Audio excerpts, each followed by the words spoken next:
Hi, everybody. I am Stacy Sizlowski, functional nutrition dietitian, and I'm here with my friend and partner, Leah Barrick. Do you want to introduce yourself? Hi, everyone. My name is Leah Barrick. Stacy and I met in our master's degree program at the University of Western States, where we got our degrees in human nutrition and functional medicine. And Stacy and I have been talking because we want to share the information that we've learned and really make an easily accessible, easily digestible way for our listeners and just our community to learn about functional nutrition and all of that.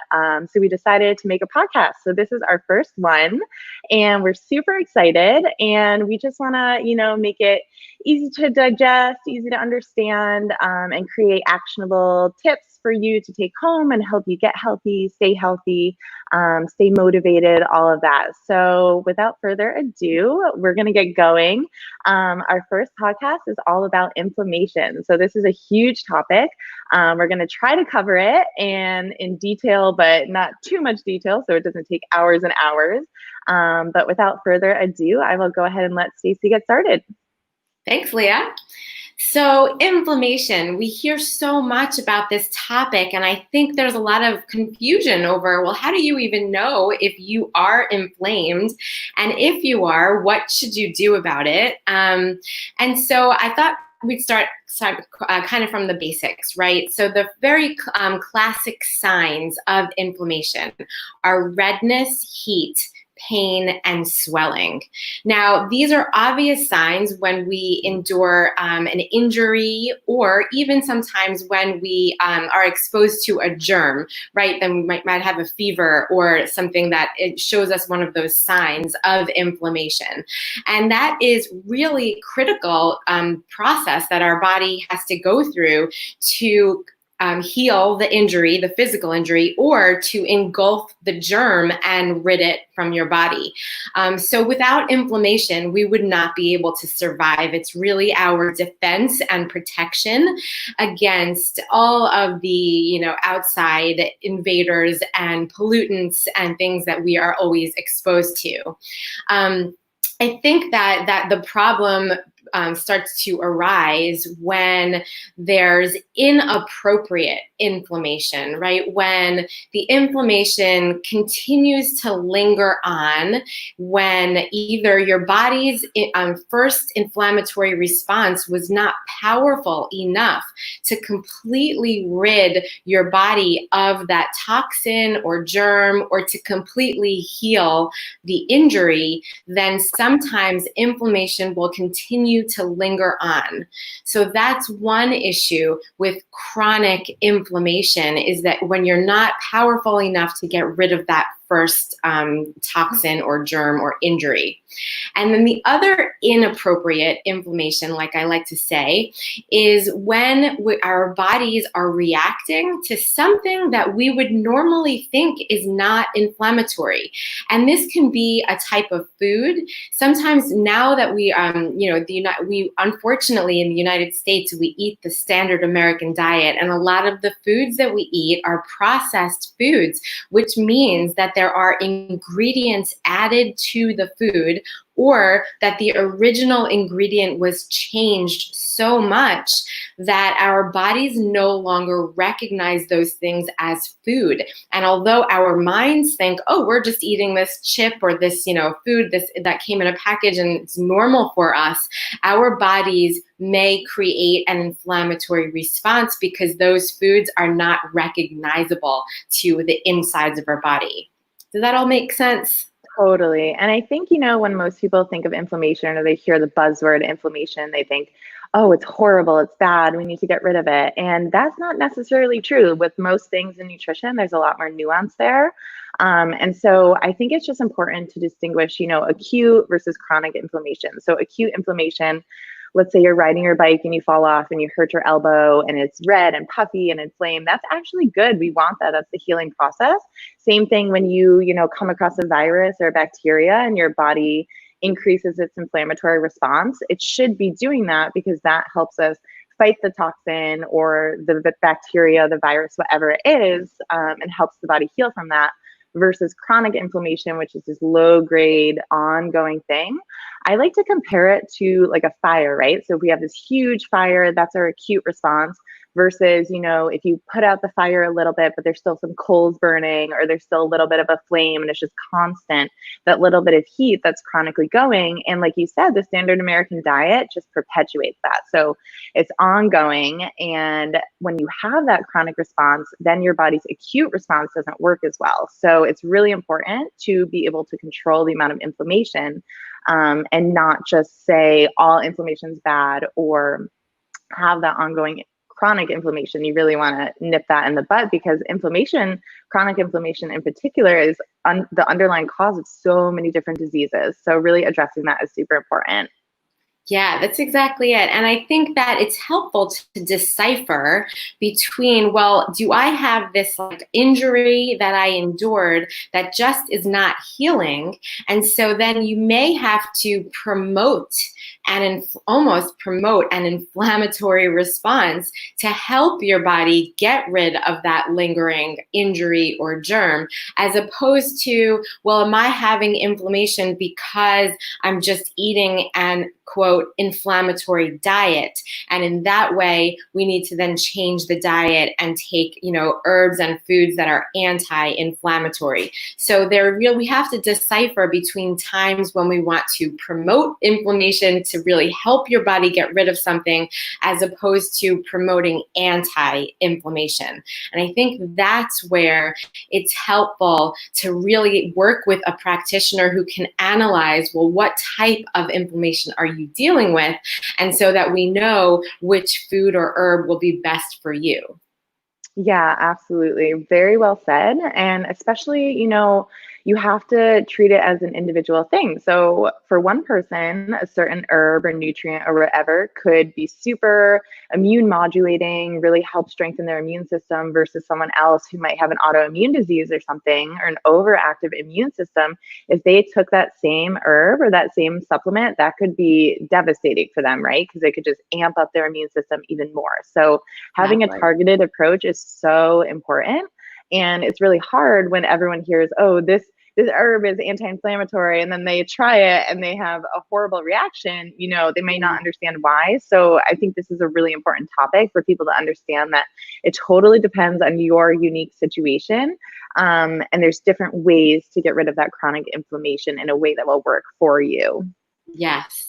Yeah. And I really want to get to exactly which foods and herbs that we're talking about.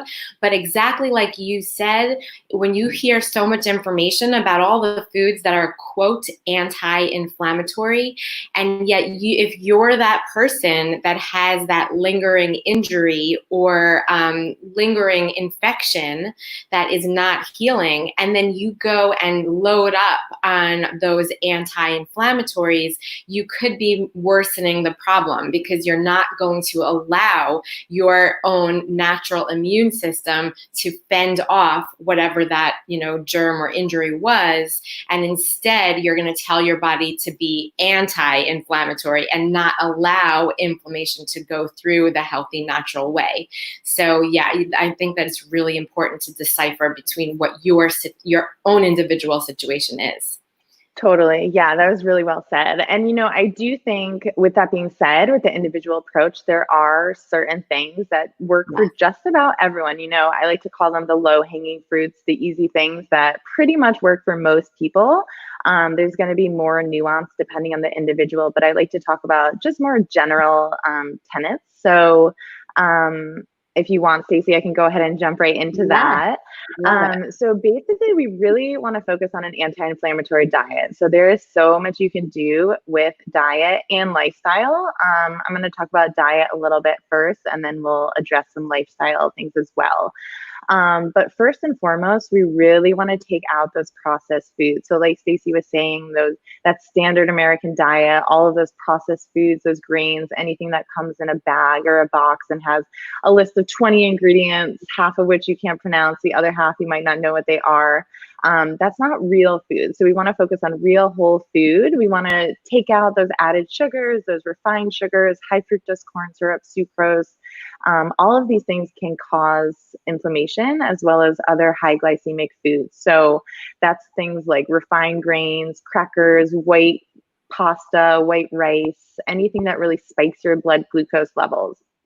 We also really want to focus on taking out inflammatory fats. So this is a huge one. The American diet has way more omega-6 fats in it than omega-3 fats.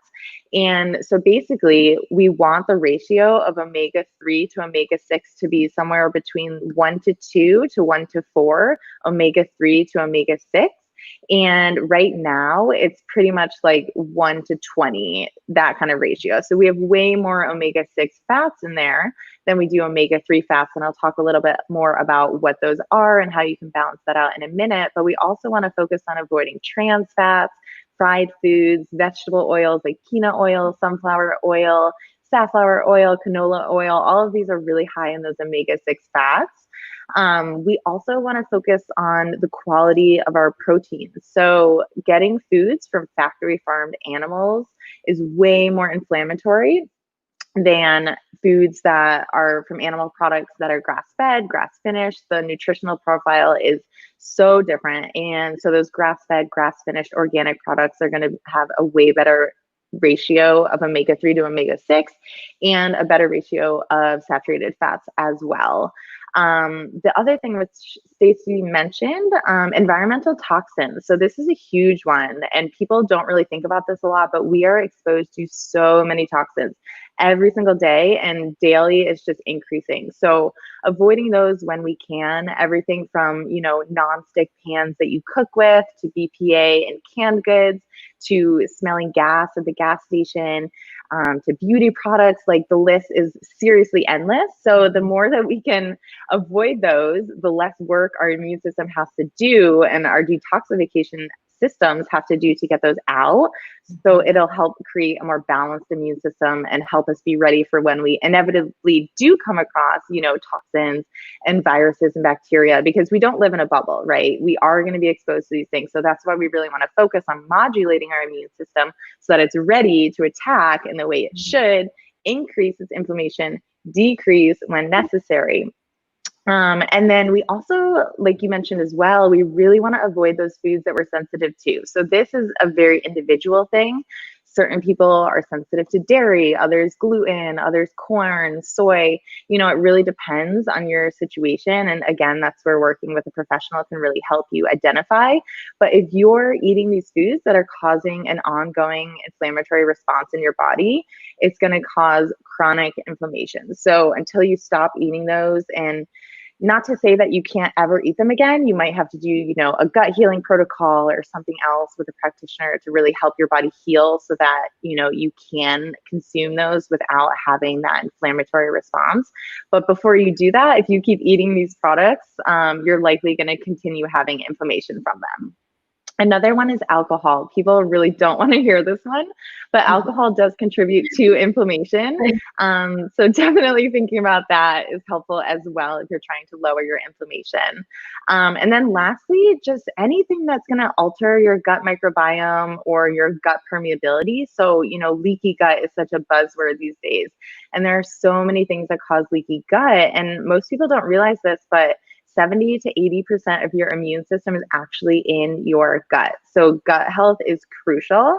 And there are so many different things that can cause leaky gut, like food allergy, food hypersensitivity, a poor diet, low stomach acid, enzyme deficiency, toxins again, gluten, stress medications, dysbiosis, alcohol, so many different things. So having your gut health in check is super important. So that's kind of everything you want to avoid. I'll talk about everything you want to add in, but did you want to add anything to that, Stacy, before I go into that? No, I mean, you did a really great job. I think that was a lot. That's a lot of information, and It is. that how our bodies are just constantly exposed to so many different variables, not only from the standard American diet, but then also the environment, like you said, and it can feel overwhelming. Mm-hmm. So I like to tell people to just start taking baby steps, maybe hit, one area at a time, and just start checking off your list. Maybe just starting to make some diet changes first, and then start working about on your plastics and things, utensils that you use in the house, and then making sure that your air is clean, but taking, step by steps, because it can feel very overwhelming, and our bodies are built to handle many of these exposures. So it is okay if you don't do everything all at once. And I think you're about to talk about some of the things we can add back in, which will also help our bodies handle some of these inflammatory stimuli. Yeah, such a good point. I'm so glad you brought that up. So important to take baby steps, especially, if this is all new to you, it can be so overwhelming. And then, decision paralysis kicks in and you're just helpless and you're like, I don't know where to start. Just take a baby step, maybe try a new one every week, or, whatever works for you. Everyone's different. Everyone's going to find a different way to do it. And that's totally fine. But, getting the knowledge is the first step. So I think just learning these things is super important just to begin. And yeah, so that's everything that you essentially are taking out or that you should limit. But I love talking about what you can add in, right? There's so much we can add in. Food is amazing. The power of food, right? That's why we named our podcast The Power of Food, because it's so powerful. So for an anti-inflammatory diet, you really want to focus on plant-based foods. Unprocessed foods, colorful fruits and vegetables are so anti-inflammatory. They're loaded with antioxidants, loaded with fiber. So like we were talking about with the gut microbiome and gut health, the gut loves fiber. I am such a big fan of fiber. Most people don't even get half the fiber they should be getting. So if you can aim for, I usually say about 30 grams of fiber per day, more is better. If you're not eating any fiber right now, take it slowly because you don't want to up it really quickly. But yeah, most people are not getting enough fiber. Gut microbiome loves fiber. So the more fruits and vegetables you can have, the better. In particular, in terms of fruits and vegetables, deeper color. So red, blue, purple. So like blueberries, red cabbage, cherries, red bell pepper, red grapes, purple sweet potato, plums, red onion. All of these foods are not only delicious, but they're also anti-inflammatory. So they can help with that inflammatory response. Also, dark leafy greens. These are so important. Most people don't even think about these, but it's like your kale, your broccoli, your cabbage, your collards, your chard. These are all anti-inflammatory. They also really help with that detoxing. So like we talked about with all the toxins in our environment, dark green leafy veggies are excellent for helping with that. And again, they're also high in fiber, so that's going to help your gut health as well. In terms of fats, so we're wanting to avoid those inflammatory fats, but we want to bring in the healthy fats, which is crucial. So those are our omega-3 rich foods. So especially, the fatty fish, salmon, anchovies, sardines, herring, all of that is great. Pasture raised eggs as well. Nuts and seeds, especially those high in omega-3s. So that's chia, flax, walnut nuts. All of those are great. And then olive oil. I love olive oil and olives. Olive oil contains anti-inflammatory phytonutrients called polyphenols that are, the hallmark of the Mediterranean diet, which we always hear about as being one of the healthiest diets you can follow. Also in terms of other protein sources, grass-fed, grass-finished protein sources. I mentioned this a little bit earlier, but it's a totally different nutritional composition when it's grass-fed. So things like grass-fed lamb, grass-fed buffalo, those contain a significant amount of omega-3s as well that you would not be finding if you were eating grain-fed meat. So it's totally different there. I also just wanted to mention, most people don't realize this, but you really want to focus on how you're cooking your meat. So when you cook things at a really high temperature and dry heat, it produces something called advanced glycation end products, or AGEs as we call them. And this can cause so much inflammation. So it's really best if you can cook things at a low heat in a moist environment.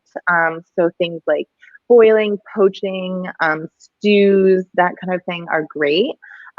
steaming, all of that versus like grilling or, broiling, all of that. But again, we all love a good barbecue. We all love grilling food and eating foods that we like and how we like to cook them. So there are things that you can actually do to help mitigate the ages that are produced. So those are things like herbs. So for instance, rosemary, and then also marinating in an acidic compound. So like lemon juice or like balsamic vinaigrette is great. So if you do a marinade in one of those things, put a ton of herbs and spices in there, that can help mitigate the ages that are formed. And then secondly, if you eat those meats alongside vegetables, particularly green vegetables, avocado, lettuce, whatever it is, that can also help mitigate the damage that would be occurring. So there are things you can do. And speaking of spices, right? I always call spices nature's medicine cabinet. They are so beneficial for so many reasons. And it's one of the easiest, tastiest things you can do. So adding in things like turmeric, ginger, garlic, rosemary, cayenne, cloves, cinnamon, all of these spices have anti-inflammatory properties. So use them in your cooking, especially if you're cooking at high temperatures, to help mitigate those ages and that inflammation. And then lastly, just focusing on gut health. So like I said, 70 to 80% of your immune system is in your gut. So focus on fiber, focus on prebiotic and probiotic foods, which prebiotic foods are foods like fiber that helps feed the specific bacteria in your gut. And then probiotic foods are foods that have those live microorganisms in them. So things like kefir, sauerkraut, kimchi, all of that is great. And it's awesome for gut health, and then your immune system. So I know that's a lot as well, but hopefully that'll spark some ideas for people to get excited about adding these things into their diets. Is there anything you wanted to add to that, Stacey, before we quickly talk about like lifestyle things you can do? Well, I mean, I could unpack each section of that, and we can like probably have an entire Totally. podcast on every single topic that you brought up. So I know we're trying to keep this, not go over time. So I won't for now, but just a couple of little points is the anti-inflammatory foods that you recommended are so awesome, not only because they are anti-inflammatory, but anything that helps move things along in the digestion helps with elimination, and that is detoxifying.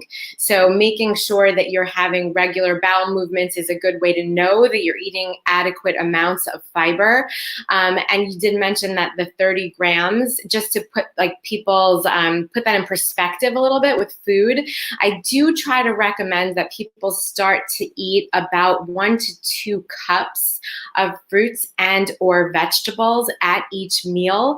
And that is quite different from what we are accustomed to. If you actually look at our plates, for the most part, a big proportion of it is protein, a big proportion of it is carbohydrate, and then if we're lucky, a small proportion of it is vegetable.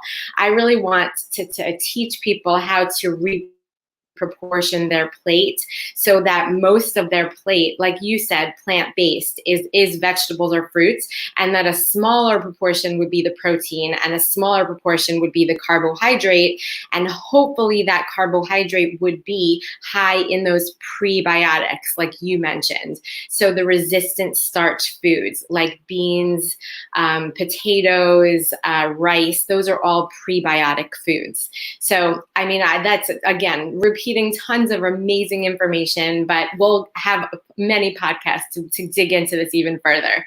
But Definitely, go ahead. definitely. Yeah, inflammation in general, there's so much we could talk about. So this is like a brief overview. Like you said, we could dive in so deep to so many of these topics, which we probably will do in the future. Yeah. But yeah, there's so much, and I love talking about it because, everyone deals with this, and it's something that we should all be focusing on, in terms of structuring our diets and adding in those healthy foods and taking out the ones that might be contributing to inflammation. So really good points.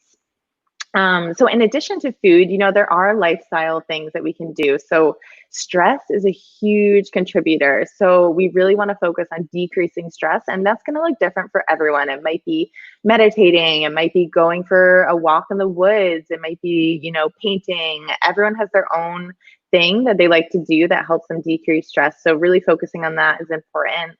Also, moderate physical activity and exercise. So I say moderate because some people go way too hard, right? They're causing chronic inflammation because they're exercising too much, too hard, too frequently, not doing appropriate exercises for their body at the right time. Other people aren't doing enough. So we want to find that fine balance between the two. And that also helps with the inflammatory response. Other things like cold immersion therapy and sauna are both really great things as well. Sleep, deep, uninterrupted sleep, potentially the most important thing. You're not going to live a healthy life unless you're getting adequate sleep, and sleep affects everything. So not just your inflammatory response, but also the foods you're choosing, your cravings, all of that, it goes back to sleep. And then, lastly, just social connection and belonging and having purpose and doing things that bring you joy. Mindset is such a big thing, and the gut brain connection is so very real. And I think, nourishing ourselves whole picture, right? Functional medicine looks at the whole human, and that is a big part of our health. So really fostering those social connections, finding purpose in your life, all of those things are super important, just as important as food and sleep and all of that. So those are just a quick overview of some lifestyle factors.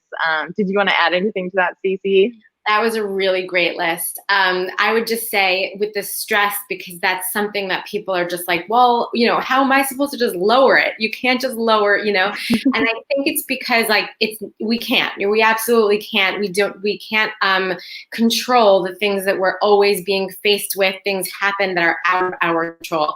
But what we can control is making an intention to put a portion of your day, whether it's 5 minutes or 20 minutes, where you are schedule that time period to clear your head and to unwind.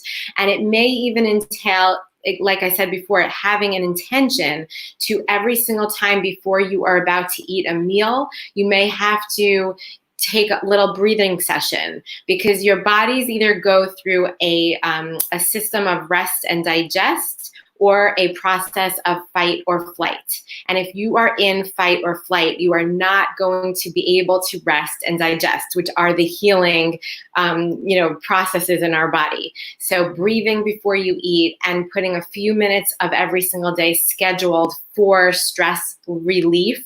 I think it has to be something that we do intentionally, because we know we're going to be faced with stress. And if we don't, do these things on purpose to relieve ourselves, I think then we'll just be overwhelmed by stress constantly. And sleep is what you were saying before. I just love it. I think, during the night is when we release anti-inflammatory components like melatonin, and that literally heals our body throughout the night. So, great list. I loved everything you said. Yeah, and I love that you added, putting stress reduction on your list, or making it something you do before meals. I tell people, if you make a to-do list every day, put your stress reduction thing on there. I put meditate as something I have to cross off on my to-do list daily, because we're so overstimulated and there's so much going on. And before you know it, you wake up and then it's time to go to bed and you're like, what just happened? So, you really have to make time for it, and it's worth it. I promise it will help with everything. And sometimes it's really hard to get going, but then once you start doing it regularly and you feel the difference, your body will start to crave it. So it's so important. And then I'm glad you mentioned melatonin too, which is so important as an anti-inflammatory compound for people to get when they're sleeping. So yeah, so many things we can do, a lot of actionable steps to help decrease inflammation and help overall health. Do you use a specific app on the phone for your meditations, or what is your process for meditating? So I don't, that's actually something that I'm kind of working on, finding something that works best for me. I was trying an app for a little bit. I didn't love it. I usually honestly just set a timer for like 12 minutes and do some deep breathing and meditate. But I know, everyone's different. I've been trying to get into Yoga Nidra a little bit more, which is a really nice meditation to do before bed. It's very relaxing. You basically just lay on the ground and listen to a guided meditation. So some people love guided, other people prefer to just kind of do deep breathing, do their own thing. I find that for me, what works best is meditating after I've done something active, because then you're not, just sitting there and you get antsy. And a lot of us are sitting all day, every day anyways. So I love doing it either if it's after like a HIIT workout or a strength training session, or even yoga, just, carving out 5 to 10 minutes. It doesn't have to be an hour. It can be super short and sweet. And then once you get in a routine, it's so much easier to like settle into it versus trying to do it occasionally or like once a week or whatever. But I mean, I wish I could say I do it every day. I don't. It's on my goals list to start doing it, but I do it as much as I can. And it's definitely something I want to start incorporating more daily. And do you meditate?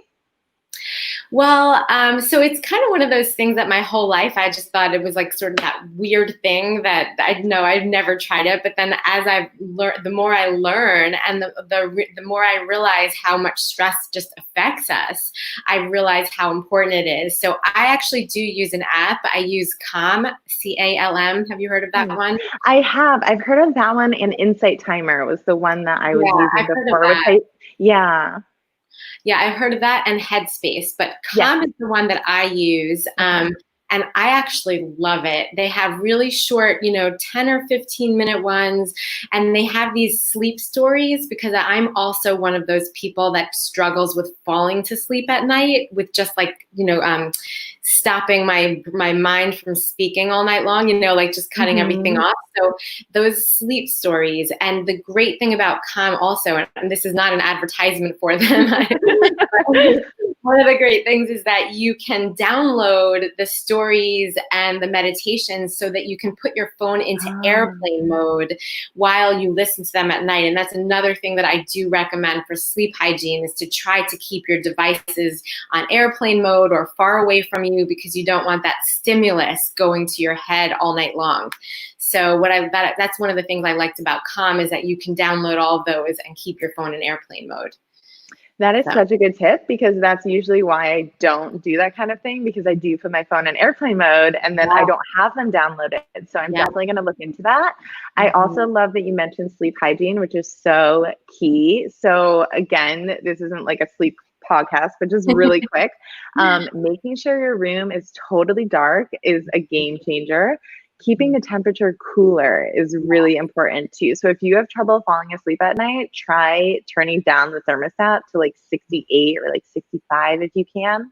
And then, like you said, airplane mode, no electronics an hour before bed, blue blocker glasses. There's so much you can do before bed to help facilitate sleep. So if you do have trouble sleeping, there are options if you haven't tried those. I also sometimes use a lavender oil diffuser, which I find helps as well. Awesome. Well, I mean, I think we gave enough tips for people to work on for quite a while. I think so too. Well, it was so good to talk to you, Stacy. Just so our listeners know, Stacy and I both have our own nutrition consulting businesses, and we're both accepting new clients now. So I'll just let you guys know where to find me, and then Stacy will let you know where to find her. So my business is called Grace Functional Nutrition. You can find me on Instagram and Facebook at that Grace Functional Nutrition. And then my website is www.gracefunctionalnutrition.com. Awesome. So again, my name is Stacy Seslowski. My business is called Heal From Food. So you can either check out my website at www.healfromfood.com. You can email me at stacy@healfromfood.com. And you can also find me on social media at Heal From Food. So we're all set. Well, thanks so much, Stacy. This was so great. And if you guys have any topics you want us to cover or anything like that, definitely reach out and let us know. And we're more than happy to do a podcast. And thank you so much for being here and listening. Awesome. Thank you, Leah. See you next time. Bye. Bye.